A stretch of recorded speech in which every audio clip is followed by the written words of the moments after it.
ਪਾਵਨ ਪਵਿੱਤਰ ਕਲਿਆਣਕਾਰੀ ਸਤਿਗੁਰਾਂ ਦਾ ਇਤਿਹਾਸ ਗੁਰੂ ਜਸ ਸਰਵਣ ਕਰ ਲਾਹਾ ਪ੍ਰਾਪਤ ਕਰਨਾ ਕਰੀਏ ਜੀ।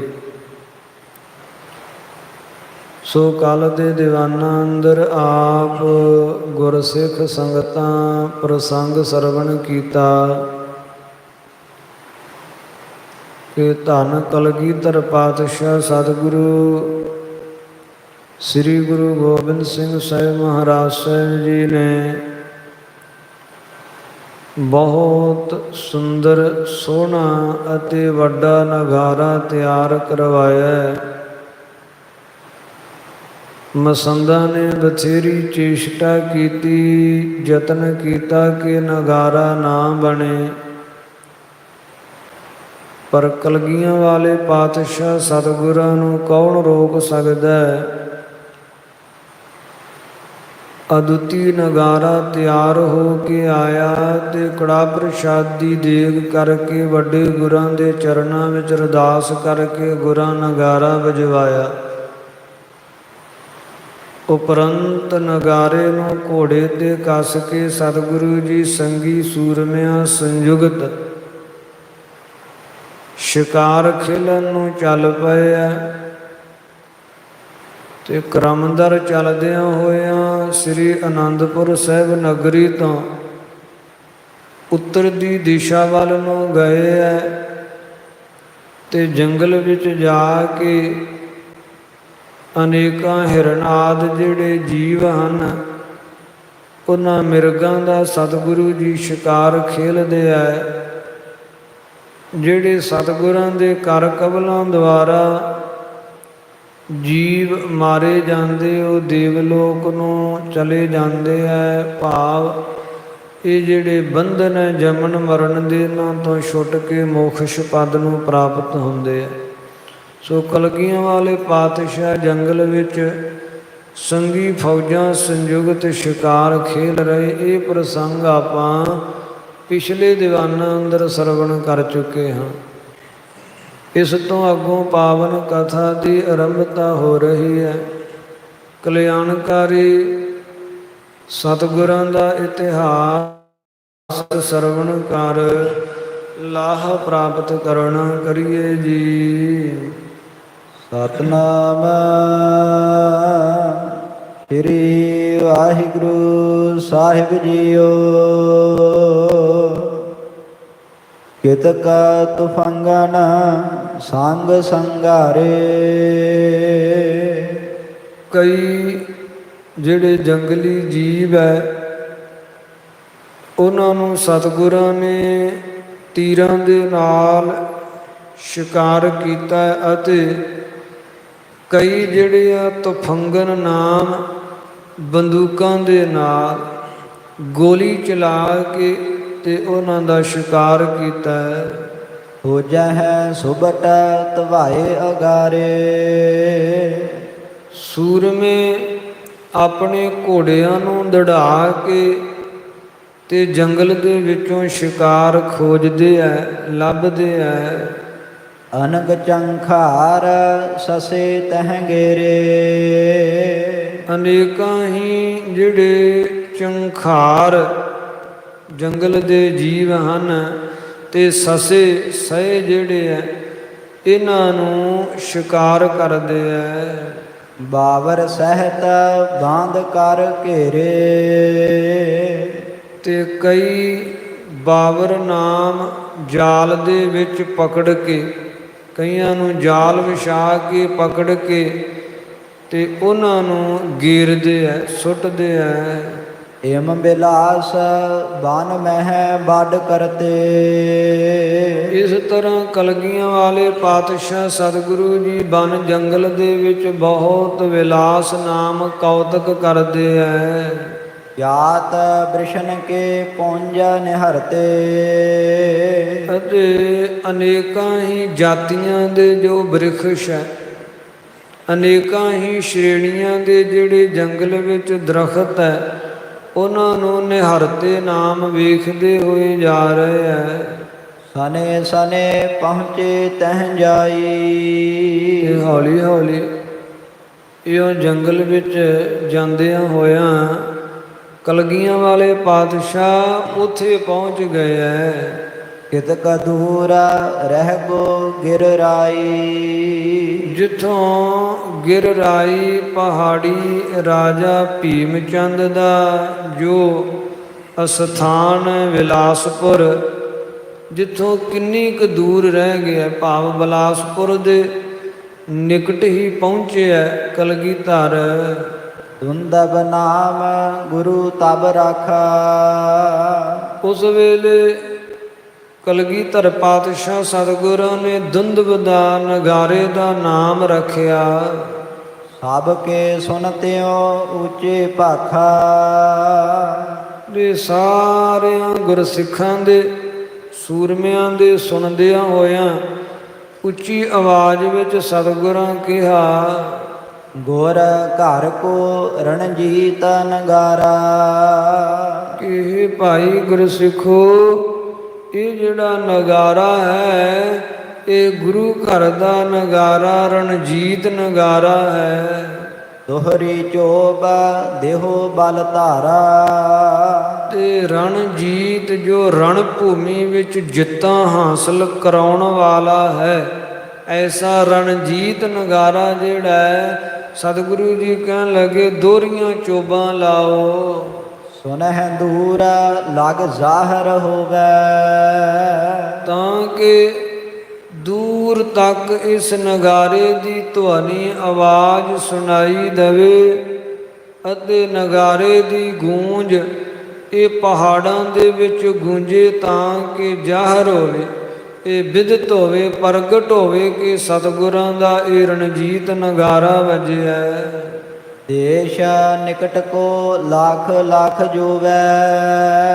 ਤੇ ਨਿਕਟ ਨਿਕਟ ਦੇ ਕੋਲ ਕੋਲ ਦੇ ਜਿੰਨੇ ਦੇਸ਼ ਹਨ ਸਾਰੇ ਹੀ ਲੱਖ ਲੈਣ, ਜਾਣ ਲੈਣ। ਸੋਨ ਨਗਾਰਚੀ ਗੁਰ ਬਾਚ ਜਬੈ। ਜਿਸ ਵੇਲੇ ਕਲਗੀਆਂ ਵਾਲੇ ਪਾਤਸ਼ਾਹ ਦੇ ਇਹ ਬਚਨ ਨਗਾਰਚੀ ਗੁਰਸਿੱਖ ਨੇ ਸੁਣੇ ਹੈ, ਬਲ ਤੇ ਕਰਿਓ ਬਜਾਵਨ ਤਬੈ। ਤਾਂ ਬਲਪੂਰਵਕ ਉਸ ਨੇ ਨਗਾਰਾ ਵਜਾਇਆ ਹੈ। ਨਗਾਰਚੀ ਸਿੱਖ ਨੇ ਦੋਹਰੀਆਂ ਚੋਬਾਂ ਲਾਈਆਂ। ਦੋਹਰੀ ਚੋਬ ਪਰੀ ਧੁਨ ਐਸੇ। ਜਦੋਂ ਦੋਹਰੀਆਂ ਚੋਬਾਂ ਲੱਗੀਆਂ ਨਗਾਰੇ ਤੇ ਐਸੀ ਧੁਨ, ਐਸੀ ਆਵਾਜ਼ ਉੱਠੀ ਹੈ, ਐਸੀ ਆਵਾਜ਼ ਗੂੰਜੀ ਹੈ। ਸਾਗਰ ਸ਼ਬਦ ਦੂਰ ਹੋਇਆ ਜੈਸੇ। ਜਿਵੇਂ ਸਾਗਰ ਦੀਆਂ ਲਹਿਰਾਂ ਦਾ ਦੂਰ ਤੱਕ ਸ਼ਬਦ ਜਾਂਦਾ, ਨਾਦ ਜਾਂਦਾ, ਜਿਵੇਂ ਸਾਗਰ ਦੇ ਵਿੱਚੋਂ ਆਵਾਜ਼ ਆਉਂਦੀ ਹੈ, ਇਸ ਤਰ੍ਹਾਂ ਨਗਾਰੇ 'ਚੋਂ ਆਵਾਜ਼ ਉੱਠੀ ਹੈ। ਸਪਤ ਸੈਲ ਧਾਰਾ ਥਰ ਹਰੀ। ਇਹ ਜਿਹੜੀਆਂ 7 ਪਹਾੜਾਂ ਦੀਆਂ ਇਹ ਸੈਲ ਧਾਰਾਵਾਂ ਸਨਗੀਆਂ, ਇਹ 7 ਧਾਰਾਵਾਂ ਦੇ ਵਿੱਚ ਥਰਹਰੀ ਆਵਾਜ਼ ਗੂੰਜੀ ਹੈ। ਔਚਕ ਸਭ ਕੇ ਸ਼ਰੋਤ ਧੁਨ ਪਰੀ। ਤੇ ਔਚਕ ਅਚਨਾ ਚੇਤ ਸਾਰਿਆਂ ਦੇ ਕੰਨਾਂ ਦੇ ਵਿੱਚ ਨਗਾਰੇ ਦੀ, ਰਣਜੀਤ ਨਗਾਰੇ ਦੀ ਆਵਾਜ਼ ਗੂੰਜੀ ਹੈ। ਜਹਾਂ ਦੇਸ਼ ਗਰਜੇ ਤਬਹਿ ਪਹਾੜਾ। ਪਹਾੜਾਂ ਵਿੱਚ ਪਾਤਸ਼ਾਹ ਨੇ ਜਾ ਕੇ ਨਗਾਰਾ ਵਜਾਇਆ ਤੇ 4 ਚਫੇਰੇ ਹੀ ਪਹਾੜ ਗਰਜੇ ਹੈ, ਪਹਾੜ ਗੂੰਜੇ ਹੈ। ਜਦੋਂ ਪਹਾੜਾਂ ਵਿੱਚ ਸੁਭਾਵਿਕ ਵੀ ਜਾ ਕੇ ਕੋਈ ਆਵਾਜ਼ ਮਾਰੀਏ ਨਾ ਤੇ ਪਹਾੜਾਂ ਵਿੱਚ ਦੂਰ ਤੱਕ ਆਵਾਜ਼ ਗੂੰਜਦੀ ਹੈ। ਤੇ ਇਹ ਤੇ ਵਜ੍ਹਾ ਹੀ ਰਣਜੀਤ ਨਗਾਰਾ ਹੈ। ਪਹਾੜਾਂ ਵਿੱਚ ਜਾ ਕੇ ਦੂਰ ਤੱਕ ਇਹ ਨਗਾਰੇ ਦੀ ਆਵਾਜ਼ ਗੂੰਜੀ ਹੈ। ਨਾਦਤ ਬ੍ਰਿੰਦ ਕੰਦਰਾ ਭਾਰਾ। ਪਹਾੜਾਂ ਦੀਆਂ ਜਿਹੜੀਆਂ ਕੰਦਰਾਵਾਂ ਹਨ, ਗੁਫਾਵਾਂ, ਜਿਹੜੀਆਂ ਖੱਡਾਂ ਹਨ ਪਹਾੜਾਂ ਦੀਆਂ, ਉਹਨਾਂ ਦੇ ਵਿੱਚੋਂ ਆਵਾਜ਼ ਵੱਜ ਕੇ ਤਾਂ ਨੂੰ ਇਸ ਤਰ੍ਹਾਂ ਉੱਠੀ ਹੈ ਕਿ ਸਭ ਪਹਾੜੀਆਂ ਦੇ ਵਿੱਚ ਆਵਾਜ਼ ਗੂੰਜ ਗਈ ਹੈ। ਇਹ ਬਿਲਾਸਪੁਰ ਹੀ ਨਹੀਂ, ਦੂਰ ਦੂਰ ਤੱਕ ਪਹਾੜੀਆਂ ਵਿੱਚ ਆਵਾਜ਼ ਗੂੰਜੀ ਹੈ। ਵਾਨ ਮਹਿ ਸ਼ਬਦ ਪਸਰ ਵੱਡ ਗਇਓ। ਜੰਗਲ ਦੇ ਵਿੱਚ ਰਣਜੀਤ ਨਗਾਰੇ ਦਾ ਇਹ ਸ਼ਬਦ, ਇਹ ਧਵਨੀ ਬਹੁਤ ਹੀ ਪਸਰ ਗਈ, ਫੈਲ ਗਈ। ਸੁਨਤ ਅਚੰਬਾ ਸਭ ਕੇ ਭਇਓ। ਇਹ ਰਣਜੀਤ ਨਗਾਰੇ ਦੀ ਇਸ ਆਵਾਜ਼, ਇਸ ਗੂੰਜ ਨੂੰ ਸੁਣ ਕੇ ਸੁਣਨ ਵਾਲਿਆਂ ਦੇ ਮਨ ਦੇ ਵਿੱਚ ਬੜਾ ਅਚੰਭਾ ਹੋਇਆ, ਬੜੀ ਹੈਰਾਨੀ ਹੋਈ। ਸਤਿਗੁਰ ਸ਼ਕਤ ਭਈ ਤਬ ਐਸੇ। ਤੇ ਕਲਗੀਆਂ ਵਾਲੇ ਪਾਤਸ਼ਾਹ ਸਤਿਗੁਰਾਂ ਦੀ ਸ਼ਕਤੀ ਜਿਹੜੀ ਹੈ, ਕਲਾ ਹੈ, ਉਹ ਇਸ ਤਰ੍ਹਾਂ ਵਰਤੀ ਹੈ। ਧੁਨ ਧੁੰਦਬ ਤੇ ਅਚਰਜ ਜੈਸੇ। ਤੇ ਧੁਨ ਧੁੰਦਬ, ਤੇ ਜਿਹੜੀ ਧੁੰਦਬ ਨਗਾਰੇ ਦੀ ਧਵਨੀ ਹੈ, ਉਸ ਤੋਂ ਸਾਰੇ ਹੀ ਹੈਰਾਨ ਹੋ ਗਏ। ਗੁਰਾਂ ਦੀ ਐਸੀ ਕਲਾ ਵਰਤੀ ਹੈ, ਸ਼ਕਤੀ ਵਰਤੀ ਹੈ ਕਿ ਰਣਜੀਤ ਨਗਾਰੇ ਦੀ ਧਵਨੀ ਆਵਾਜ਼ ਐਸੀ ਗੂੰਜੀ ਹੈ ਕਿ ਸੁਣਨ ਵਾਲਿਆਂ ਦੇ ਮਨ ਅਚੰਭਿਤ ਹੋ ਗਏ, ਸੁਣਨ ਵਾਲਿਆਂ ਦੇ ਮਨ ਹੈਰਾਨ ਹੋ ਗਏ ਹੈ। ਭੀਮ ਚੰਦ ਨ੍ਰਿਪ ਸਭਾ ਲਗਾਈ। ਬਿਲਾਸਪੁਰ ਦੇ ਵਿੱਚ ਬੈਠਾ ਭੀਮ ਚੰਦ ਆਪਣੀ ਸਭਾ ਲਾ ਕੇ ਬੈਠਾ ਹੋਇਆ ਸੀ। ਭੀਮ ਚੰਦ ਦੀ ਕਚਹਿਰੀ ਲੱਗੀ ਹੋਈ ਸੀ। ਤਿਸ ਕੇ ਕਾਨ ਪਰੀ ਧੁਨ ਜਾਈ। ਜਿਸ ਵੇਲੇ ਭੀਮ ਚੰਦ ਦੇ ਕੰਨਾਂ ਦੇ ਵਿੱਚ ਇਹ ਧਵਨੀ ਪਈ ਹੈ, ਭੀਮ ਚੰਦ ਦੇ ਕੰਨਾਂ ਵਿੱਚ ਆਵਾਜ਼ ਪਈ ਹੈ, ਦਲਕਿਓ ਹਿਰਦਾ ਬਾਤ ਸਭ ਸ਼ੋਰੀ। ਤੇ ਭੀਮ ਚੰਦ ਦਾ ਹਿਰਦਾ ਜਿਹੜਾ ਹੈ ਨਾ, ਉਹ ਦਲਕਿਆ ਹੈ, ਕੰਬਿਆ ਹੈ। ਤੇ ਸਭਾ ਸਦਾਂ ਦੇ ਨਾਲ ਜਿਹੜੀਆਂ ਗੱਲਾਂ ਬਾਤਾਂ ਕਰ ਰਿਹਾ ਸੀ, ਉਹ ਸਾਰੀਆਂ ਗੱਲਾਂ ਉੱਥੇ ਹੀ ਚੁੱਪ ਹੋ ਗਿਆ। ਹਿਰਦਾ ਕੰਬਿਆ ਜਦੋਂ ਕੰਨਾਂ 'ਚ ਆਵਾਜ਼ ਪਈ। ਲਗਿਓ ਸੁਨਨ ਸ਼ਰੋਤਕਾਰ ਤਿਸ ਓਰੀ। ਤੇ ਕੰਨਾਂ ਨੂੰ ਲਾ ਕੇ ਇਕਾਗਰਤਾ ਸੰਯੁਕਤ ਜਿਹੜੀ ਨਗਾਰੇ ਦੀ ਧਵਨੀ ਕੰਨਾਂ 'ਚ ਪਈ, ਉਸ ਨੂੰ ਧਿਆਨ ਨਾਲ ਸੁਣਨ ਲੱਗਾ ਹੈ। ਨਗਾਰੇ ਦੀ ਆਵਾਜ਼ ਵਿੱਚ ਧਿਆਨ ਜੋੜਿਆ। ਦੋਹਰੀ ਝੋਬ ਪਰੀ ਜਬ ਗਾਡੇ।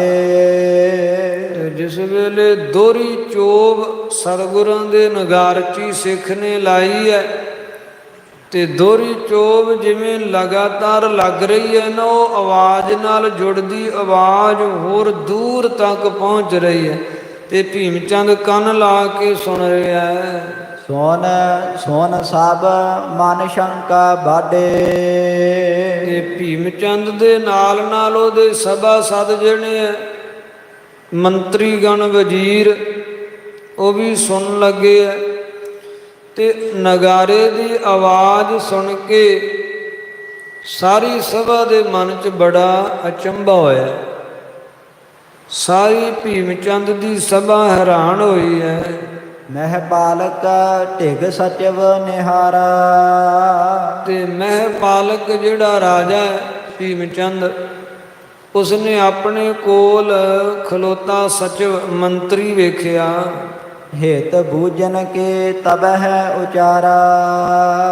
ਮੰਤਰੀ ਨੂੰ ਪੁੱਛਣ ਵਾਸਤੇ ਭੀਮ ਚੰਦ ਕਹਿਣ ਲੱਗਾ, ਧੁਨ ਗੰਭੀਰ ਦਮਾਮੈ ਉਠੈ। ਕਿ ਮੰਤਰੀ, ਇਹ ਦਮਾਮੇ ਦੀ ਧਵਨੀ ਗੂੰਜ ਰਹੀ ਹੈ, ਜਿਹੜੀ ਇਹ ਵੱਡੀ ਧਵਨੀ ਦੀ ਆਵਾਜ਼ ਆ ਰਹੀ ਗੂੰਜਣ ਦੀ, ਇਹ ਨਗਾਰੇ ਦੀ ਆਵਾਜ਼ ਹੈ। ਕਿਸ ਕੋ ਇਹ ਬਾਜਤ ਅਬ ਕਠੈ। ਇਹ ਜਿਹੜਾ ਸਾਹਮਣਿਓਂ ਆਵਾਜ਼ ਆ ਰਹੀ ਹੈ, ਅਬ ਕਠੈ ਨਾਮ ਸਾਹਮਣੇ ਤੋਂ, ਸਾਹਮਣੇ ਤੋਂ ਜਿਹੜੀ ਆਵਾਜ਼ ਆ ਰਹੀ ਹੈ, ਇਹ ਕਿਹਦਾ ਨਗਾਰਾ ਹੈ ਤੇ ਕੌਣ ਵਜਾ ਰਿਹਾ ਹੈ। ਅਥਵਾ ਅਬ ਕਠੈ, ਕਠੈ ਨਾਮ ਕਾਠ ਦਾ ਵੀ ਹੁੰਦਾ ਹੈ, ਲੱਕੜ ਦਾ ਵੀ। ਤੇ ਪੁਰਾਣੇ ਸਮਿਆਂ ਦੇ ਵਿੱਚ ਲੱਕੜ ਦੇ, ਜਿਵੇਂ ਤਵਲੇ ਦਾ ਚੱਠੂ ਹੁੰਦਾ ਹੈ ਨਾ ਲੱਕੜ ਦਾ, ਇਸ ਤਰ੍ਹਾਂ ਲੱਕੜ ਦੇ ਨਗਾਰੇ ਬਣਾਏ ਜਾਂਦੇ ਸਨ ਤੇ ਉਹਨਾਂ ਨੂੰ ਮੜਿਆ ਜਾਂਦਾ ਸੀ। ਤੇ ਹੁਣ ਉਹਨਾਂ ਦੀ ਆਵਾਜ਼ ਜਿਹੜੀ ਹੈ ਉਹ ਓਨੀ ਭਾਵੇਂ ਬਹੁਤ ਹੁੰਦੀ ਸੀ, ਪਰ ਜਿਹੜਾ ਕਲਗੀਆਂ ਵਾਲੇ ਪਾਤਸ਼ਾਹ ਸਤਿਗੁਰਾਂ ਨੇ ਨਗਾਰਾ ਬਣਵਾਇਆ ਤੇ ਉਹ ਤੇ ਸਤਿਗੁਰਾਂ ਨੇ ਲੋਹਾ ਕੁਟਵਾ ਕੇ, ਜਿੰਨੇ ਲੋਹੇ ਦਾ ਤਿਆਰ ਹੋਇਆ ਉਸ ਤੋਂ 4 ਗੁਣਾ ਅਧਿਕ ਲੋਹਾ ਲੈ ਕੇ ਕਾਰੀਗਰਾਂ ਨੇ ਤੇ ਉਹਨੂੰ ਕੁੱਟ ਕੇ ਤੇ ਸ਼ੁੱਧ ਕਰਕੇ ਲੋਹਾ, ਤੇ ਜਦੋਂ ਲੋਹਾ ਪੂਰਾ ਸ਼ੁੱਧ ਹੋ ਗਿਆ ਤੇ ਉਹਦਾ ਨਗਾਰਾ ਬਣਵਾਇਆ। ਤੇ ਇਹ ਨਗਾਰੇ ਦੀ ਆਵਾਜ਼ ਤੇ ਲੱਕੜ ਦੇ ਨਗਾਰਿਆਂ ਦੇ ਨਾਲੋਂ ਕਿਤੇ ਅਧਿਕ ਹੈ। ਸੋ ਲੋਹੇ ਦਾ ਨਗਾਰਾ ਕਦੇ ਭੀਮ ਚੰਦ ਨੇ ਡਿੱਠਾ ਨਹੀਂ, ਇਹਦੇ ਕੋਲ ਵੀ ਲੱਕੜ ਦਾ ਹੀ ਨਗਾਰਾ ਸੀ। ਤੇ ਕਹਿਣ ਲੱਗਾ ਅਬ ਕਠ ਹੈ, ਇਹ ਅਬ ਹੁਣ ਜਿਹੜਾ ਕਠ ਹੈ ਲੱਕੜ ਦਾ ਨਗਾਰਾ ਵੱਜ ਰਿਹਾ, ਜਿਹਦੀ ਆਵਾਜ਼ ਅਬ ਕਠ ਨਾਮ ਸਾਹਮਣੇ ਤੋਂ ਆ ਰਹੀ ਹੈ। किसी गरेश्वर को आस नाही। ਇਹ ਨਗਾਰੇ ਦੀ ਆਵਾਜ਼ ਜੋ ਮੈਂ ਸੁਣ ਪਾ ਰਿਹਾ ਹਾਂ, ਕੀ ਤੁਹਾਨੂੰ ਵੀ ਸੁਣ ਰਹੀ ਹੈ? ਪਰ ਜੋ ਵੀ ਮੈਂ ਸੁਣ ਰਿਹਾ, ਇਹ ਆਵਾਜ਼ ਕਿਸੇ ਵੀ ਇਸ ਪਹਾੜੀ ਰਾਜੇ ਦੇ ਕੋਲ ਐਸੇ ਨਗਾਰਾ ਐਸਾ ਨਹੀਂ ਹੈ ਜਿਹਦੀ ਐਸੀ ਆਵਾਜ਼ ਹੋਵੇ। ਨਾਦਤ ਨਮੋ ਲਖੋ ਮਨ ਮਾਹੀ। ਮਨ ਵਿੱਚ ਲਖੋ ਜਾਣੋ ਕਿ ਨਵੀਂ ਹੀ ਇਹ ਨਾਦਤ ਹੈ, ਨਾਮ ਧੁਨੀ ਹੈ। ਇਹ ਨਵੀਂ ਧੁਨੀ ਸੁਣ ਰਹੇ ਹਾਂ, ਬੜੀ ਸੁਰੀਲੀ ਹੈ, ਬੜੀ ਗਹਿਰੀ ਹੈ, ਬੜੀ ਉੱਚੀ ਧੁਨੀ ਹੈ। ਤੇ ਐਸਾ ਨਗਾਰਾ ਮੈਂ ਸਾਰੇ ਪਹਾੜੀ ਰਾਜਿਆਂ ਦੇ ਕੋਲ ਨਗਾਰੇ ਡਿੱਠੇ ਹੈ, ਕਿਉਂਕਿ ਸਾਰਿਆਂ ਦਾ ਮੇਰੇ ਨਾਲ ਸੰਬੰਧ ਹੈ, ਸਾਰੀਆਂ ਰਿਆਸਤਾਂ ਵਿੱਚ ਮੇਰਾ ਆਉਣਾ ਜਾਣਾ ਹੈ। ਪਰ ਐਸਾ ਨਗਾਰਾ ਮੈਂ ਕਿਸੇ ਵੀ ਰਾਜੇ ਕੋਲ ਨਹੀਂ ਡਿੱਠਾ, ਨਹੀਂ ਵੇਖਿਆ। ਏਮ ਧੁਨ ਸੁਣੀ ਨਾ ਆਨ ਨਗਾਰੇ। ਹੋਰ ਕਿਸੇ ਨਗਾਰੇ ਦੀ ਐਸੀ ਧੁਨੀ ਨਹੀਂ ਸੁਣੀ। ਇੱਥੋਂ ਤੱਕ ਕਿ ਮੁਗਲੀਆ ਸਲਤਨਤ ਦੇ ਨਗਾਰਿਆਂ ਦੀ ਵੀ ਆਵਾਜ਼ ਐਸੀ ਆਵਾਜ਼ ਨਹੀਂ ਹੈ। ਬਜਤ ਦੂਰ ਜਨ ਨਿਕਟ ਵਿਚਾਰੇ। ਆਵਾਜ਼ ਜਿਹੜੀ ਹੈ ਇਹ ਇਕਾਗਰਤਾ ਨਾਲ ਸੁਣੀਏ ਤੇ ਆਵਾਜ਼ ਦੇ ਅਨੁਸਾਰ ਲੱਗਦਾ ਹੈ ਕਿ ਬਹੁਤ ਦੂਰ ਵੱਜ ਰਿਹਾ। ਪਰ ਜੇ ਆਵਾਜ਼ ਦੀ ਉਚਾਈ ਨੂੰ ਸੁਣੀਏ, ਜਿੱਡੀ ਉੱਚੀ ਆਵਾਜ਼ ਆਪਣੇ ਨਿਕਟ ਪਹੁੰਚ ਰਹੀ ਹੈ, ਇਸ ਤਰ੍ਹਾਂ ਇਉਂ ਪ੍ਰਤੀਤ ਹੁੰਦਾ ਜਿਵੇਂ ਨੇੜੇ ਹੀ ਵੱਜ ਰਿਹਾ ਹੋਵੇ, ਪਰ ਇਹ ਆਵਾਜ਼ ਬਹੁਤ ਦੂਰ ਰਿਹਾ ਹੈ। ਇਹਦੀ ਆਵਾਜ਼ ਹੀ ਇਤਨੀ ਗਹਿਰੀ ਤੇ ਉੱਚੀ ਹੈ ਜੋ ਆਪਣੇ ਤੀਕ ਪਹੁੰਚ ਰਹੀ ਹੈ। ਸੁਨ ਅਮਾਤ ਤਬ ਸਰਬ ਬਿਰਤਾਂਤ। ਜਿਹੜਾ ਅਮਾਤਯ ਸੀ, ਅਮਾਤਯ ਨਾਮ ਮੰਤਰੀ, ਜਿਸ ਵੇਲੇ ਭੀਮ ਚੰਦ ਦਾ ਇਹ ਸਵਾਲ ਸੁਣਿਆ ਹੈ, ਭੀਮ ਚੰਦ ਨੇ ਅਮਾਤਯ ਨੂੰ ਪੁੱਛਿਆ ਤੇ ਉਹ ਅਮਾਤਯ ਦੱਸਦਾ ਹੈ ਮੰਤਰੀ, ਭਨਤ ਭਇਓ ਸਭ ਮਹਿ ਬਖਿਆਤ। ਪ੍ਰਗਟ ਹੀ ਸਾਰਿਆਂ ਦੇ ਵਿੱਚ ਦੱਸਦਾ ਹੈ। ਮਹਾਰਾਜ ਮੈਂ ਸੁਣੀ ਸੋ ਗਾਥਾ। ਹੇ ਮਹਾਰਾਜ, ਹੇ ਰਾਜਨ ਭੀਮ ਚੰਦ, ਜੋ ਮੈਂ ਗਾਥਾ ਸੁਣੀ ਹੈ ਉਹ ਮੈਂ ਤੁਹਾਨੂੰ ਦੱਸਦਾ ਹਾਂ। ਕਰੋ ਉਚਾਰਨ ਰਾਵਰ ਸਾਥਾ। ਤੇ ਆਪ ਜੀ ਦੇ ਨਾਲ ਮੈਂ ਉਚਾਰਦਾ ਹਾਂ, ਤੁਹਾਡੇ ਨਾਲ ਮੈਂ ਕਹਿੰਦਾ ਹਾਂ। ਸ਼੍ਰੀ ਨਾਨਕ ਜਗ ਗੁਰ ਜਬ ਬਿਦਤੇ।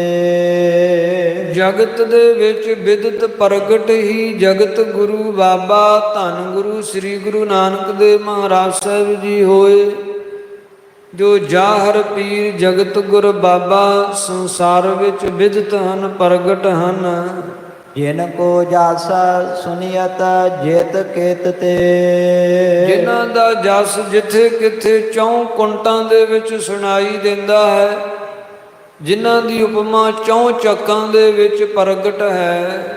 ਸੋ ਗਾਦੀ ਫਿਰ ਭੀ ਬੇਦਨੀਕਾ।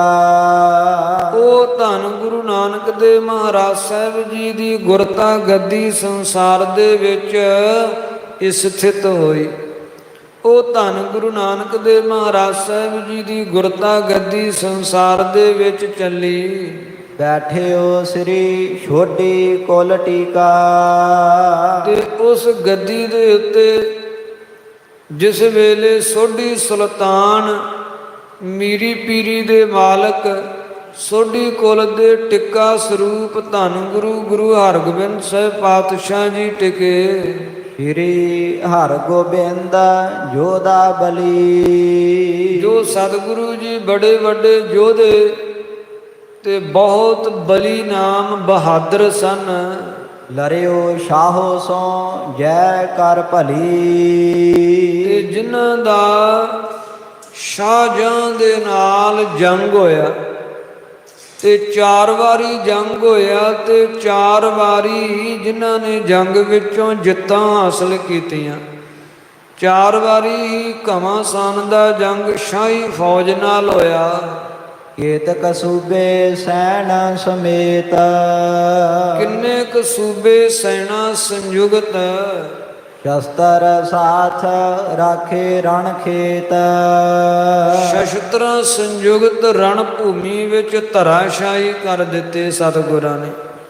ਮੁਗਲ ਸਖਾਂ ਵਰਗੇ, ਕੁਤਬ ਖਾਂ ਵਰਗੇ, ਕਾਲੇ ਖਾਂ ਤੇ ਲਲਾ ਬੇਗ ਵਰਗਿਆਂ ਨੂੰ, ਫਿਰ ਕਾਬਰ ਬੇਗ ਵਰਗੇ, ਕੰਬਰ ਬੇਗ ਵਰਗਿਆਂ ਨੂੰ, ਜਿਨ੍ਹਾਂ ਸਤਿਗੁਰਾਂ ਨੇ ਗੁਰੂ ਹਰਗੋਬਿੰਦ ਸਾਹਿਬ ਪਾਤਸ਼ਾਹ ਜੀ ਨੇ ਰਣ ਭੂਮੀ ਅੰਦਰ ਧਰਾਸ਼ਾਹੀ ਕੀਤਾ।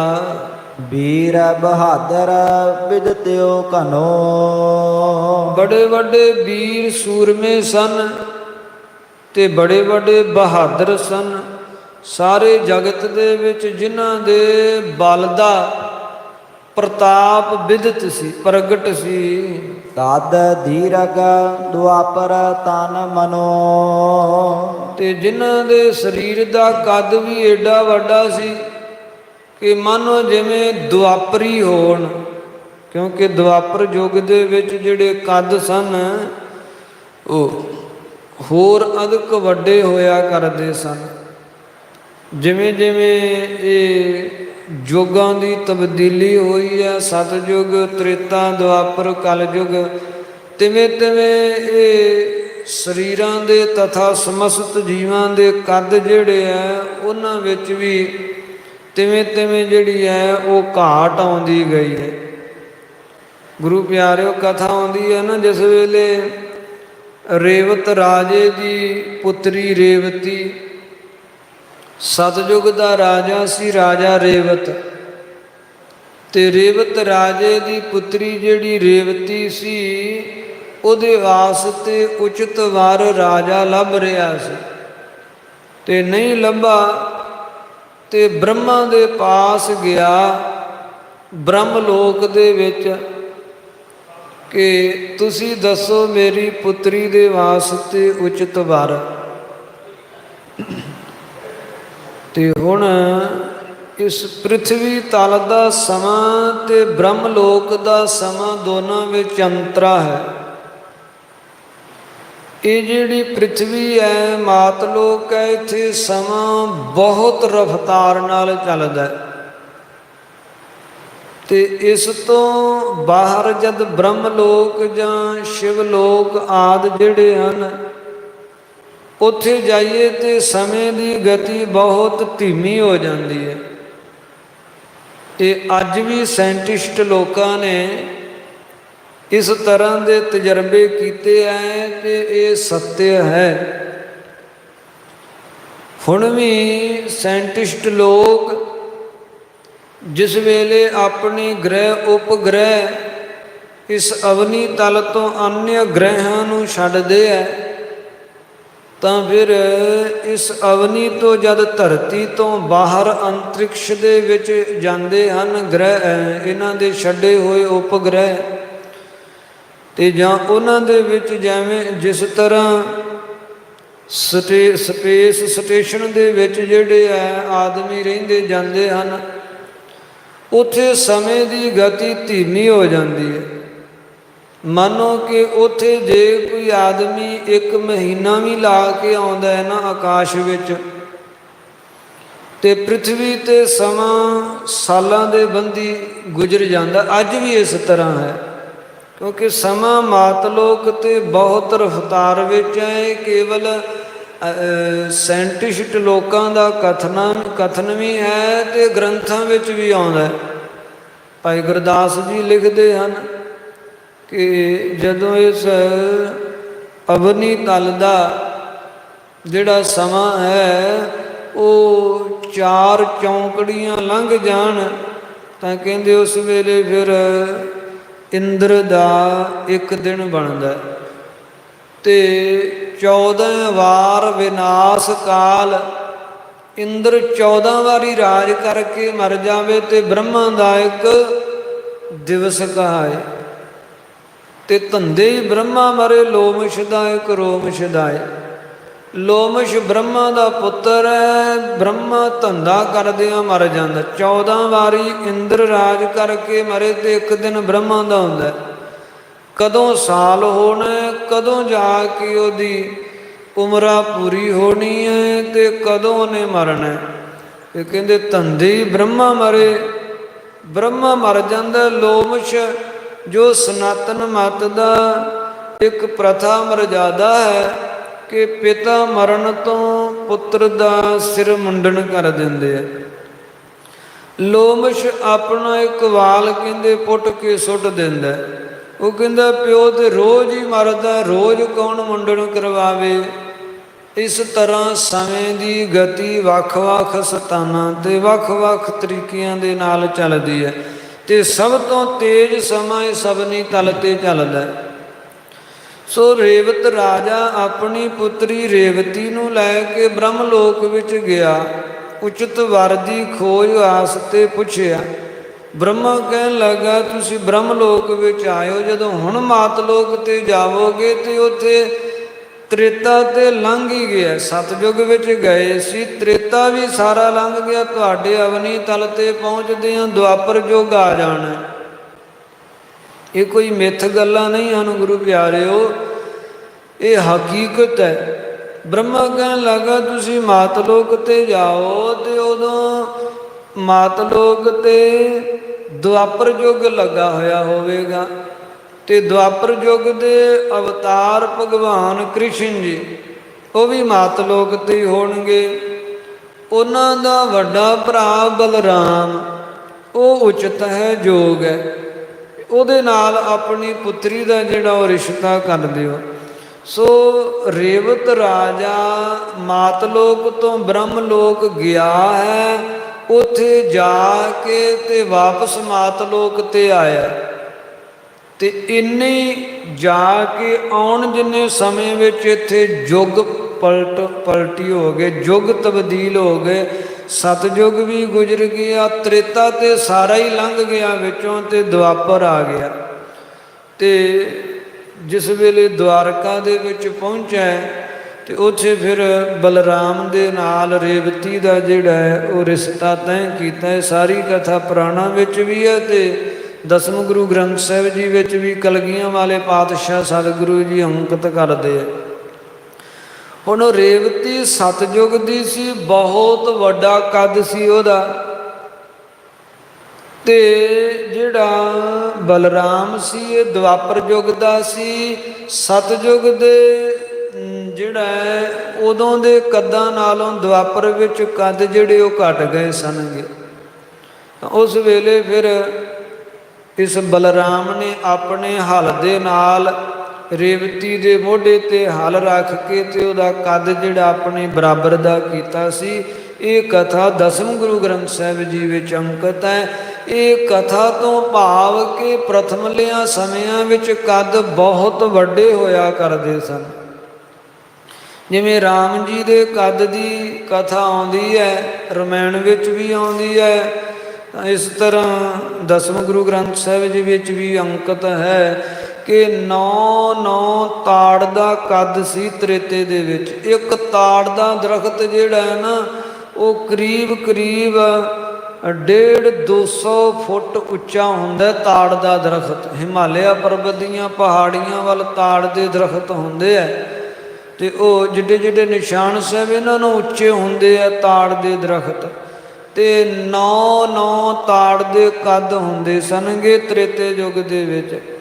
ਸੋ ਰੋ ਵਿਚਾਰ ਇੱਥੇ ਦੱਸ ਰਿਹਾ ਅਮਾਤਿਆ ਮੰਤਰੀ ਭੀਮ ਚੰਦ ਨੂੰ ਕਿ ਇਹ ਭੀਮ ਚੰਦ, ਗੁਰੂ ਨਾਨਕ ਦੇਵ ਜੀ ਦੀ ਗੱਦੀ ਦੇ ਉੱਪਰ ਜਦੋਂ ਮੀਰੀ ਪੀਰੀ ਦੇ ਮਾਲਕ ਗੁਰੂ ਹਰਗੋਬਿੰਦ ਸਾਹਿਬ ਪਾਤਸ਼ਾਹ ਜੀ ਸੁਸ਼ੋਭਿਤ ਹੋਏ, ਤੇ ਜਿਨ੍ਹਾਂ ਦਾ ਕੱਦ ਏਡਾ ਸੀ ਮਾਨੋ ਦੁਆਪਰ ਜੁਗੀ ਸਨਗੇ। ਉਹ ਏਡਾ ਵੱਡਾ ਕੱਦ ਸੀ ਮੀਰੀ ਪੀਰ ਦੇ ਮਾਲਕ ਗੁਰੂ ਹਰਗੋਬਿੰਦ ਸਾਹਿਬ ਪਾਤਸ਼ਾਹ ਜੀ ਦਾ।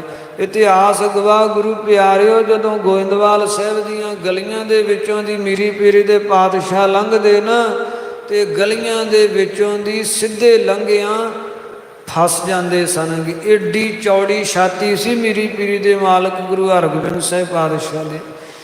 ਗਲੀਆਂ ਦੇ ਵਿੱਚੋਂ ਦੀ ਸਿੱਧਾ ਲੰਘਿਆ ਨਹੀਂ ਸੀ ਜਾਂਦਾ ਮੀਰੀ ਪੀਰ ਦੇ ਮਾਲਕ ਪਾਤਸ਼ਾਹ ਸਤਿਗੁਰਾਂ ਕੋਲੋਂ। ਸੋ ਇਹ ਅਮਾਤਿਆ ਦੱਸ ਰਿਹਾ ਹੈ ਕਿ ਉਹ ਧੰਨ ਗੁਰੂ ਹਰਗੋਬਿੰਦ ਸਾਹਿਬ ਪਾਤਸ਼ਾਹ ਅਬ ਗਾਦੀ ਪਰ ਤਿਨ ਕੋ ਪੋਤਾ, ਤੇ ਉਹਨਾਂ ਦਾ ਹੁਣ ਪੋਤਰਾ ਉਹਨਾਂ ਦੀ ਹੀ ਗੱਦੀ ਦੇ ਉੱਪਰ ਸੁਸ਼ੋਭਿਤ ਹੈ। ਮੀਰੀ ਪੀਰੀ ਦੇ ਮਾਲਕ ਸਤਿਗੁਰਾਂ ਦੇ ਪੋਤਰੇ ਧੰਨ ਕਲਗੀਧਰ ਪਾਤਸ਼ਾਹ ਸਤਿਗੁਰੂ ਜੀ ਹੁਣ ਗੁਰਤਾ ਤੇ ਸੁਸ਼ੋਭਿਤ ਹੈ। ਆਦ ਬੀਰਤਾ ਗੁਣ ਗਨ ਪੋਤਾ, ਜਿਨ੍ਹਾਂ ਵਿੱਚ ਵੀਰਤਾ ਆਦ ਦੇ ਗੁਣ ਪਰੋਏ ਹੋਏ ਹਨਗੇ, ਬੜੇ ਸੂਰਬੀਰ ਤੇ ਬਹਾਦਰ ਹਨ। ਗੁਰੂ ਗੋਬਿੰਦ ਰਾਏ ਤਿਨ ਨਾਮੋ, ਜਿਨ੍ਹਾਂ ਦਾ ਨਾਮ ਗੁਰੂ ਗੋਬਿੰਦ ਰਾਏ ਵਿਦਿਤ ਹੈ। ਕਹਿਓ ਨਾ ਜਾਏ ਜਥਾ ਸ਼ੁਭ ਰਾਮੋ, ਤੇ ਕਹਿਓ ਨਾ ਜਾਏ, ਕਹਿੰਦੇ ਹੈ ਕਿ ਕਹਿਓ ਨਾ ਜਾਏ, ਜਿਨ੍ਹਾਂ ਦੀ ਮਹਿਮਾ ਜਿਹੜੀ ਹੈ ਉਹ ਕਥੀ ਨਹੀਂ ਜਾ ਸਕਦੀ। ਜਥਾ ਸ਼ੁਭ ਰਾਮੋ, ਜਿਵੇਂ ਭਗਵਾਨ ਰਾਮਚੰਦਰ ਜੀ ਹੋਏ ਧਨਖ ਧਾਰੀ, ਐਸੇ ਸ਼ਸਤਰ ਧਾਰੀ ਹਨ। ਅਲਪ ਬੈਸ ਬਰ ਅੰਗ ਕਿਸ਼ੋਰ, ਛੋਟੀ ਉਮਰਾ ਹੈ ਹਲੇ, ਕਿਸ਼ੋਰਾ ਅਵਸਥਾ ਹੈ, ਤੇ ਸਾਰੇ ਅੰਗ ਬੜੇ ਸੁੰਦਰ ਹੈ। ਸੁਨੀ ਸ਼ਾਹ ਦੀ ਤਨ ਬਹੁ ਜ਼ੋਰ, ਤੇ ਜਿਨ੍ਹਾਂ ਦੇ ਤਨ ਵਿੱਚ ਬੜਾ ਜ਼ੋਰ ਹੈ, ਬੜਾ ਬਲ ਹੈ, ਐਸੀ ਉਹਨਾਂ ਦੀ ਉਪਮਾ ਸੁਣੀ ਹੈ। ਆਤ ਉਤਸਾਹ ਸ਼ਸਤਰ ਅਭਿਆਸੀ, ਬੜੇ ਉਤਸ਼ਾਹੀ ਹਨ, ਸ਼ਸਤਰ ਅਭਿਆਸ ਕਰਦੇ ਐ। ਸੰਗਤ ਆਏ ਹਜ਼ਾਰਾਂ ਪਾਸੀ, ਹਜ਼ਾਰਾਂ ਦੀ ਗਿਣਤੀ ਵਿੱਚ ਸੰਗਤਾਂ ਉਹਨਾਂ ਦੇ ਕੋਲ ਆਉਂਦੀਆਂ। ਕਰਤ ਬਾਤ ਨਰ ਸੁਨੇ ਕਨੇਰੇ, ਅਨੇਕਾਂ ਮਨੁੱਖਾਂ ਕੋਲੋਂ ਗੱਲਾਂ ਕਰਦਿਆਂ ਸੁਣਿਆ।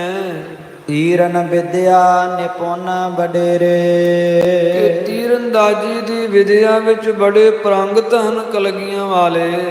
ਧਨਖ ਕਠੋਰ ਹਾਥ ਆਸ ਰੱਖ ਫਿਰ ਹੈ, ਸੁਣੀਦਾ ਐਸਾ ਕਠੋਰ ਧਨਖ ਹੱਥ ਵਿੱਚ ਰੱਖਦੇ। ਨਹਿ ਦੁਤਿਓ ਕਰਨਖ ਅਬਿਲਾਖ ਹੈ, ਜਿਸ ਨੂੰ ਦੂਜਾ ਕੋਈ ਹੋਰ ਜਿਸ ਧਨਖ ਦੀ ਪ੍ਰਤਿਅੰਚਾ ਨੂੰ ਖਿੱਚਣ ਦੀ ਇੱਛਾ ਨਹੀਂ ਕਰ ਸਕਦਾ। ਭਾਵ ਇਹਨਾਂ ਉਹ ਕਠੋਰ ਧਨਖ ਆਪਣੇ ਕੋਲ ਰੱਖਦੇ ਐ ਜਿਸ ਨੂੰ ਹੋਰ ਕੋਈ ਖਿੱਚ ਨਹੀਂ ਸਕਦਾ। ਸੰਗ ਸੁਬਟ ਆਰੂੜਤ ਬ੍ਰਿੰਦ, ਜਿੱਧਰ ਨੂੰ ਜਾਂਦੇ ਉਹਨਾਂ ਦੇ ਨਾਲ ਬੜੇ ਸੂਰਮੇ ਘੋੜਿਆਂ ਤੇ ਸਵਾਰ ਹੋ ਕੇ ਨਿਕਲਦੇ ਐ। ਕਰਹਿ ਬਾਸ ਕੋ ਪੁਰੀ ਆਨੰਦ, ਤੇ ਸ੍ਰੀ ਅਨੰਦਪੁਰ ਸਾਹਿਬ ਨਗਰੀ ਵਾਸ ਕਰਦੇ ਐ। ਇਨ ਕੋ ਪਿਤਾ ਸ਼੍ਰੀ ਤੇਗ ਬਹਾਦਰ, ਇਹਨਾਂ ਦੇ ਪਿਤਾ ਹੋਏ ਧੰਨ ਗੁਰੂ ਸ੍ਰੀ ਗੁਰੂ ਤੇਗ ਬਹਾਦਰ ਸਾਹਿਬ ਪਾਤਸ਼ਾਹ। ਜ਼ਾਰ ਖਰੀਦ ਲੈ ਅਵਨੀ ਖਾਦਰ, ਜਿਨ੍ਹਾਂ ਨੇ ਪ੍ਰਗਟ ਹੀ ਹੇ ਰਾਜਨ ਭੀਮ ਚੰਦ ਤੁਹਾਡੇ ਪਿਤਾ ਅਥਵਾ ਤੁਹਾਡੀ ਮਾਤਾ ਕੋਲੋਂ, ਜਿਨ੍ਹਾਂ ਨੇ ਇਹ ਜਿਹੜੀ ਅਵਨੀ ਹੈ ਖਾਦਰ ਵਾਲੀ ਅਵਨੀ, ਭਾਵ ਜਿਹੜੀ ਇਹ ਪਹਾੜੀਆਂ ਦੇ ਮੁੱਢ ਵਾਲੀ ਤੇ ਸਤਲੁਜ ਦੇ ਕਿਨਾਰੇ ਵਾਲੀ ਜਿਹੜੀ ਭੂਮੀ ਹੈ ਉਹ ਉਹਨਾਂ ਨੇ ਖਰੀਦੀ ਹੈ। ਗੁਰੂ ਤੇਗ ਬਹਾਦਰ ਸਾਹਿਬ ਪਾਤਸ਼ਾਹ ਜੀ ਦੀ ਖਰੀਦ ਹੈ। ਨਰਨ ਬਟੋਰਤ ਨਗਰ ਬਸਾਇਓ। ਜਿਨ੍ਹਾਂ ਨੇ ਆਪਣੇ ਸੇਵਕ ਮਨੁੱਖਾਂ ਨੂੰ ਇਕੱਤਰਿਤ ਕਰਕੇ ਤੇ ਇਸ ਦੂਣ ਦੇ ਇਲਾਕੇ ਦੇ ਵਿੱਚ ਪਵਿੱਤਰ ਤੇ ਮਹਾਨ ਸ੍ਰੀ ਅਨੰਦਪੁਰ ਸਾਹਿਬ ਨਾਮ ਦਾ ਨਗਰ ਵਸਾਇਆ। ਨੇਤਰ ਤੁੰਗ ਕੇ ਤਾਰੇ ਦਰਸਾਇਓ। ਨੇਤਰ ਤੁੰਗ ਜਿਹੜੀ ਨੈਣਾ ਦੇਵੀ ਹੈ ਇਹਦੇ ਥੱਲੇ ਨੇੜੇ ਹੀ ਉਹ ਨਗਰ ਜਿਹੜਾ ਉਹ ਦਿਖਾਈ ਦਿੰਦਾ ਹੈ। ਦੇਸ ਮਹਿ ਬਸੈ ਹੈ ਤਿਨਹ ਕੋ ਨੰਦਨ। ਤੇ ਤਿਨਾਂ ਦੇ ਪੁੱਤਰ ਕਲਗੀਆਂ ਵਾਲੇ ਉਸੇ ਨਗਰ ਸ੍ਰੀ ਅਨੰਦਪੁਰ ਸਾਹਿਬ ਵਿੱਚ ਵਾਸ ਕਰਦੇ ਹੈ। ਲੱਖਾਂ ਨਰ ਕਰਤੇ ਪਗ ਬੰਦਨ। ਲੱਖਾਂ ਮਨੁੱਖ ਉਹਨਾਂ ਦੇ ਚਰਨਾਂ ਤੇ ਨਤਮਸਤਕ ਹੁੰਦੇ ਆ, ਨਮਸਕਾਰਾਂ ਕਰਦੇ ਆ। ਸੋ ਅਖੇਰ ਕਰਬੇ ਇਤ ਆਵੈ। ਉਹ ਇਧਰਲੇ ਇਲਾਕੇ ਵਿੱਚ ਸ਼ਿਕਾਰ ਖੇਲਣ ਵਾਸਤੇ ਆਉਂਦੇ ਆ। ਹਤਨ ਮ੍ਰਿਗਨ ਗਾਨ ਪੌਨ ਪੁਰ ਜਾਵੈ। ਤੇ ਜੰਗਲ ਵਿੱਚ ਮਿਰਗਾਦ ਅਨੇਕਾਂ ਜੰਗਲੀ ਜੀਵਾਂ ਦਾ ਸ਼ਿਕਾਰ ਖੇਲਦੇ ਆ ਤੇ ਫਿਰ ਵਾਪਸ ਆਪਣੇ ਨਗਰ ਨੂੰ ਚਲੇ ਜਾਂਦੇ ਆ। ਆਜ ਮਨਜ ਇੱਕ ਉਤ ਤੇ ਆਇਓ। ਅੱਜ ਸਵੇਰੇ ਹੀ ਉਧਰੋਂ ਕੋਈ ਮਨੁੱਖ ਆਇਆ ਸੀ, ਮੈਨੂੰ ਮਿਲਿਆ। ਤਿਨ ਪ੍ਰਸੰਗ ਕਹਿ ਸਕਲ ਸੁਨਾਇਓ। ਉਹਨੇ ਸਾਰਾ ਪ੍ਰਸੰਗ ਮੈਨੂੰ ਸੁਣਾਇਆ, ਦੱਸਿਆ। ਧੁੰਦਬ ਧੀਰਗ ਤਿਆਰ ਕਰਾਇਵਾ। ਇਹ ਕਲਗੀਆਂ ਵਾਲੇ ਪਾਤਸ਼ਾਹ ਸਤਿਗੁਰਾਂ ਨੇ ਬਹੁਤ ਵੱਡਾ ਤੇ ਬਹੁਤ ਸੁੰਦਰ ਨਗਾਰਾ ਤਿਆਰ ਕਰਵਾਇਆ ਹੈ। ਜਾਨੀ ਪਰ ਸੋ ਚੜ ਕਰ ਆਇਵਾ। ਇਹ ਜਾਣਿਆ ਪੈਂਦਾ, ਅਨੁਮਾਨ ਲਾਇਆ ਪੈਂਦਾ ਹੈ ਬਾਦਸ਼ਾਹ, ਇਹ ਰਾਜਨ, ਅਨੁਮਾਨ ਲਾਇਆ ਪੈਂਦਾ ਹੈ ਕਿ ਉਹੀ ਕਲਗੀਆਂ ਵਾਲੇ ਪਾਤਸ਼ਾਹ ਹੀ ਇੱਧਰ ਪਹਾੜੀਆਂ ਵੱਲ ਸ਼ਿਕਾਰ ਖੇਲਣ ਆਏ ਹੋਣੇ ਐ। ਏਤ ਦੇਸ਼ ਧੁੰਦਬ ਅਪਰ ਨਾ ਕੋਈ। ਕਿਉਂਕਿ ਇੱਧਰ ਹੋਰ ਤੇ ਕੋਈ ਧੁੰਦਬ ਨਗਾਰਾ ਹੈ ਨਹੀਂ ਨੇੜੇ ਤੇੜੇ। ਸੋ ਇਸ ਵਾਸਤੇ ਅਨੁਮਾਨ ਇਹੀ ਹੈ ਕਿ ਨਗਾਰਾ ਕਲਗੀਆਂ ਵਾਲੇ ਪਾਤਸ਼ਾਹ ਹੀ ਵਜਾ ਰਹੇ ਹੋਣਗੇ। ਜੋ ਬਜਾਏ ਵਿਚ ਰਹਿ ਢਿਗ ਹੋਈ। ਜਿਹੜਾ ਇੱਧਰ ਨਗਾਰਾ ਵਜਾ ਕੇ ਵਿਚਰ ਸਕੇ ਉਹਨਾਂ ਬਿਨਾਂ ਦੂਜਾ ਕੋਈ ਹੋ ਨਹੀਂ ਸਕਦਾ। ਕਰਾਮਾਤ ਸਾਹਿਬ ਗੁਰ ਗਾਦੀ। ਗੁਰੂ ਨਾਨਕ ਦੇਵ ਜੀ ਦੀ ਜਿਹੜੀ ਗੱਦੀ ਹੈ ਇਹ ਰਾਜਨ ਭੀਮ ਚੰਦ ਕਰਾਮਾਤੀ ਹੈ। ਕਰਾਮਾਤ ਦੇ ਵੱਡੇ ਵਿਸ਼ਾਲ ਸਮੁੰਦਰ ਹਨ। ਗੁਰੂ ਨਾਨਕ ਦੇਵ ਜੀ ਦੇ ਜਿਹੜੀ ਗੱਦੀ ਦੇ ਵਾਰਸ ਬਣਦੇ ਹੈ। ਪਾਤਸ਼ਾਹਨ ਕੇ ਸਾਥ ਵਿਵਾਦੀ। ਫਿਰ ਜਿਨ੍ਹਾਂ ਦਾ ਹੁਣ ਪਾਤਸ਼ਾਹ ਦੇ ਨਾਲ ਅਰਥਾਤ ਸਲਤਨਤ ਤੇ ਮੁਗਲੀਆਂ ਦੇ ਨਾਲ ਵਿਵਾਦ ਵੀ ਹੈ, ਝਗੜਾ ਵੀ ਹੈ। ਜਨਮ ਭਇਓ ਪੂਰਬ ਕੇ ਦੇਸ਼।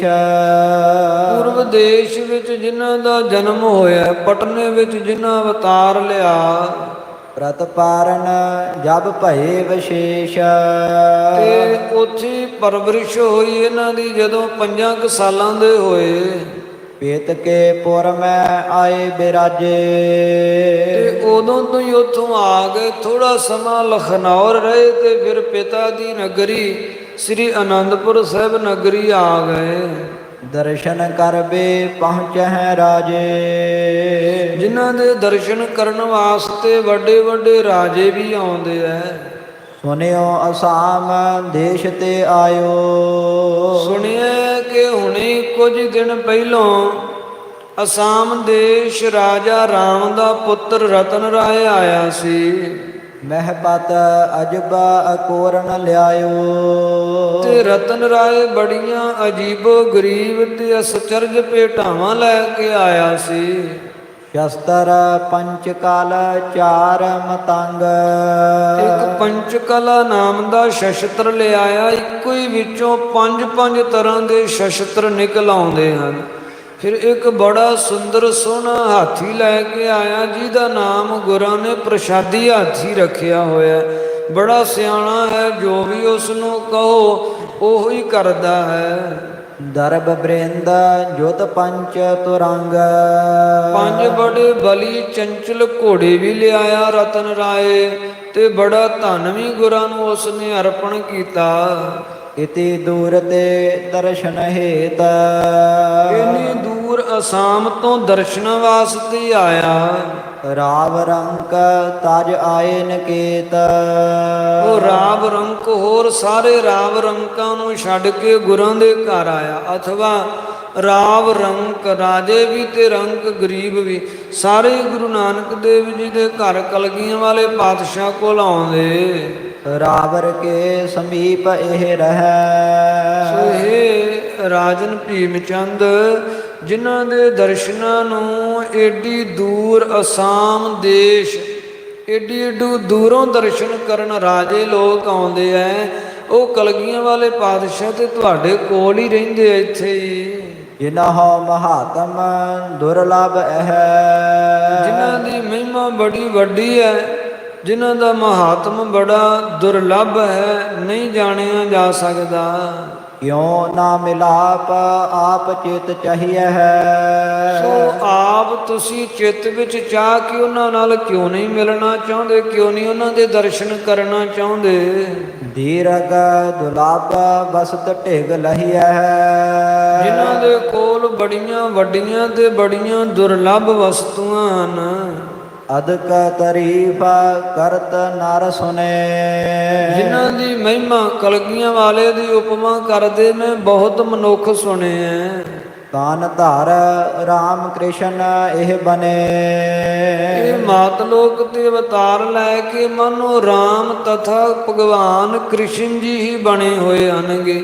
ਉਹ ਜਿਹਾ ਉਹਨਾਂ ਦਾ ਪਰਉਪਕਾਰੀ ਸੁਭਾਅ ਹੈ, ਉਹ ਜਿਹੀ ਇਹਨਾਂ ਦੇ ਵਿੱਚ ਪਾਵਨ ਗਿਆਨ ਦੇ ਸਰੂਪ ਹਨ। ਸੋ ਮੰਨੋ ਕਿ ਭਗਵਾਨ ਕ੍ਰਿਸ਼ਨ ਤਥਾ ਰਾਮ ਹੀ ਆਏ ਹੈ। ਅਤ ਸੁੰਦਰ ਦੁਤ ਸਦਨ ਬਦਨ ਬਾਰ। ਬਹੁਤ ਸੁੰਦਰ ਇਹਨਾਂ ਦਾ ਬਦਨ ਹੈ, ਮੁਖ ਹੈ, ਤੇ ਸ਼ੋਭਾ ਦੇ ਸਦਨ ਉਪਮਾ ਦੇ ਘਰ ਹਨ। ਕਾਲ ਅਰਬਿੰਦਨ ਦ੍ਰਿਗ ਦੁਐ ਮੁਦ ਕਰ। ਜਿਨ੍ਹਾਂ ਦੇ ਨੇਤਰ ਕਵਲ ਦੀਆਂ ਪੰਖੜੀਆਂ ਜੈਸੇ ਸੁੰਦਰ, ਚੌੜੇ ਤੇ ਪ੍ਰਸੰਨਤਾ ਨੂੰ ਦੇਣ ਵਾਲੇ। ਇਕ ਤਉ ਗੁਰੂ ਪੂਜਬੇ ਥਾਨ। ਇੱਕ ਤੇ ਗੁਰੂ ਪੂਜਣ ਯੋਗ ਸਥਾਨ ਤੇ ਅਨ ਗੁਰੂ ਨਾਨਕ ਦੇਵ ਜੀ ਦੀ ਗੱਦੀ ਤੇ ਸੁਸ਼ੋਭਿਤ ਹਨ। ਦੁਤੀਏ ਦਲ ਜੋਤ ਬਲੀ ਮਹਾਨ। ਦੂਸਰੇ ਫੌਜ ਸੰਯੁਗਤ, ਜਿਨ੍ਹਾਂ ਨੇ ਦਲ ਨਾਲ ਰੱਖੇ ਬੜੇ ਬਲਿਸ਼ਟ ਬਲੀ ਹਨ।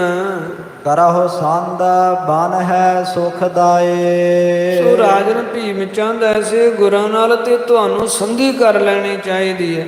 ਐਸੇ ਸਤਿਗੁਰਾਂ ਨਾਲ ਤੇ ਤੁਹਾਨੂੰ ਮੇਲ ਜੋਲ ਰੱਖਣਾ ਚਾਹੀਦਾ, ਜਿਹੜਾ ਤੁਹਾਨੂੰ ਹੀ ਸੁਖਦਾਈ ਹੋਵੇਗਾ। ਸਰਹ ਕਾਜ ਜਬ ਹੋਂ ਬਨ ਜਾਏ। ਤੇ ਜਦ ਕਦੇ ਕੋਈ ਕਠਿਨ ਸਮਾਂ ਬਣੇ ਤੇ ਉਦੋਂ ਸਤਿਗੁਰੂ ਜੀ ਸਹਾਇਕ ਬਣਨਗੇ, ਤੁਹਾਡੇ ਸਹਾਇਕ ਹੋਣਗੇ। ਹੁਣ ਮੰਤਰੀ ਤੇ ਮਸਲਤ ਨੀਕੀ। ਇਹ ਅਮਾਤਯ ਕੋਲੋਂ, ਮੰਤਰੀ ਕੋਲੋਂ ਇਹ ਜਿਸ ਵੇਲੇ ਮਸਲਤ ਸਲਾਹ ਸੁਣੀ ਤੇ ਬੜੀ ਚੰਗੀ ਲੱਗੀ ਭੀਮ ਚੰਦ ਨੂੰ।